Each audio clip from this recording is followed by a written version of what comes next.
This will be my last video coverage on Toy Story 5 specifically until we're going to get additional new footage, which is not going to happen until maybe March of next year. Maybe some TV spots come around, but we're going to get the official trailer too. This is a video just going over the 5 things that I thought of to how you can make this movie better than Toy Story 4, since once again we're in this phase where this is deemed as the last Toy Story movie. I don't think many of us really believe that, but because this is going to be the most recent Toy Story movie for quite a few years, once it's out, just like Toy Story 4 was, I want to lay out on the line what I think this movie needs to do to be better than Toy Story 4, since Toy Story 4 was very badly received, and rightfully so, in my opinion. So, right off the bat, main gang back in huge supportive roles. Toy Story 3 and even 2, not so much 1, but that one's understandable because that really was the dynamic of Woody and Buzz. But, you know, Slinky, Rex, the Potato Heads, Ham, like, they need to come back into the limelight in this movie. They were stuck in an RV for a good 90% of Toy Story 4, basically doing nothing up until the last act when they had to get the van back to the whole carnival and not leave yet. And even then, that was really stupid to find the laws of like physics of that universe and the logically realistic nature that they would actually pull that off without getting caught. But that's a topic for another video, I suppose. I just want them to be back in like a role that they had in Toy Story 3 where they were contributing to the main plot. They were important, they were actually acknowledged, and they served a purpose. And each individual character, honestly, even in 3, I feel like a lot of them had some cool progressive moments, like Mr. Potato Head starting to warm up to the aliens finally. So this movie really needs to go back to that, and considering that, you know, we know the main character of this movie is Jessie, probably Buzz too is like a secondary main character, but the other ones need to get just a better role than what they did in Toy Story 4 in the RV, which is not a high bar at all. It's really not. My second point is no undeserved arc for evil villain. I am completely referencing Gabby here. I don't like that they gave her like this warranted arc at the end of 4. I don't think it was deserved necessarily. I just think she's one of those villains where she has to face her consequences for the actions that she took, her behavior, and how she went about things. But this is also kind of referring to how we know in Toy Story 5, there's going to be the lily pad, who's apparently an antagonist of this movie. Depends on how they go about it. I just don't want it to be an undeserved arc. I'm not against villains turning good if it's actually written well, but if it's going to be written in a way where they do unredeemable qualities and unredeemable actions, I don't want them to get this arc where they all of a sudden just get forgiven by them and they get a happy ending and they do all this like stuff and live out their life. Like, sometimes that's not the right lesson to put forward, in my opinion. So no undeserved arc for evil villain, aka Lilypad. I hope that doesn't happen. Who knows?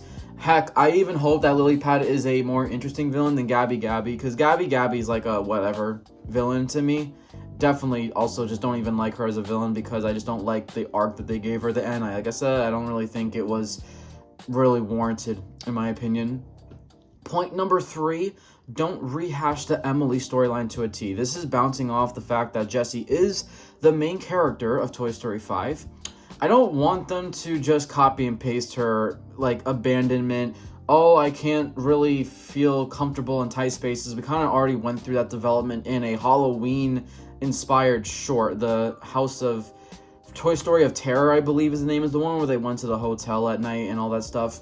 But I'm honestly not against the idea of maybe some lore with Emily coming back or something along those lines, or that progresses Jessie as a character and her motives, perhaps. I'm just saying I don't want them to go down routes that I feel like we already developed. We don't need to develop Jessie moving on from Emily. We don't really need to develop her feeling this claustrophobic nature to her. Like, we've been there and done that, you know? So we don't have to rehash the same storylines. So I really hope that that's not the case with Jessie in the lead as a main character. And this is a big moment for Jessie. She is also one of those characters heavily sidelined in Toy Story 4. So hopefully this is her time to shine, because she is a pretty cool character that I feel like has been just kind of wasted ever since that last short where they went to the hotel. Like, the last time Jessie, I felt like, was an actual good character that was acknowledged and written well.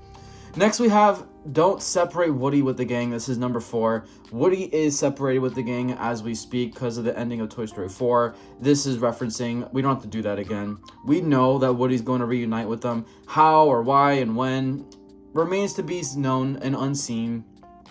But Woody needs to reunite back with the gang. I'm not even a fan of Toy Story 4's ending and separating from them. Again, another thing I just feel like didn't really make sense for Woody's character. It honestly borderline felt like an injustice on what his own principles and beliefs have been throughout the franchise, like an abandonment of that.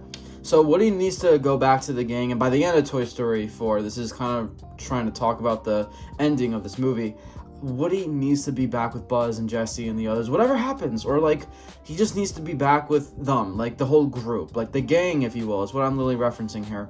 So again, another thing, I don't really want them to rehash that storyline. Finally, number 5, redeem Bo's character. This one is kind of funny. We don't even know if Bo's going to appear in Toy Story 5, but she kind of has to, right? There's no way they can just not mention her or not have her show up. That'd be so drastic. But Toy Story 4, I think, was character... I want to say character assassination is just... I would probably classify it as just, like, injustice of Bo's character and, like, just a really waste of potential to bring her back in a really cool way and to make her likable. They made her so unlikable in Toy Story 4, in my opinion.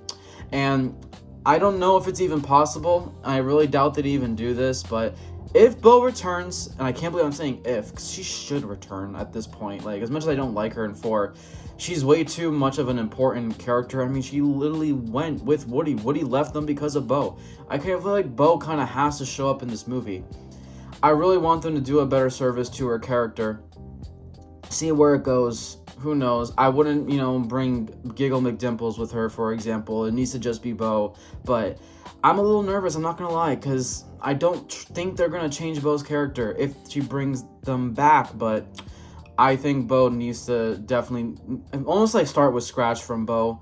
Like maybe take away some of her almost like qualities about her where she's low-key an asshole sometimes. But yeah, that's probably my last point, because I do think Bo has to appear in this movie, and I want to make a point about that, about just Bo's character. Please redeem her character. Please at least make her somewhat with the qualities and actual concern for others that she used to have from Toy Story 1 and 2. Please. Like, I don't think it was right to even take that away. Really presented in a horrible way. But those are all my points on how I think this movie can definitely be better and take right steps from Toy Story 4. I'm not expecting this movie at all to be better than the original trilogy. In fact, I think that's an impossible feat, so I'm not expecting that. I am going to walk into this movie at least wanting it to be better than Toy Story 4, which is not a high bar, but it's still a bar regardless. Let me know what you all think down below with all these points, any details, or, share your thoughts on what you're expecting out of Toy Story 5. See you all in the next one. Peace out.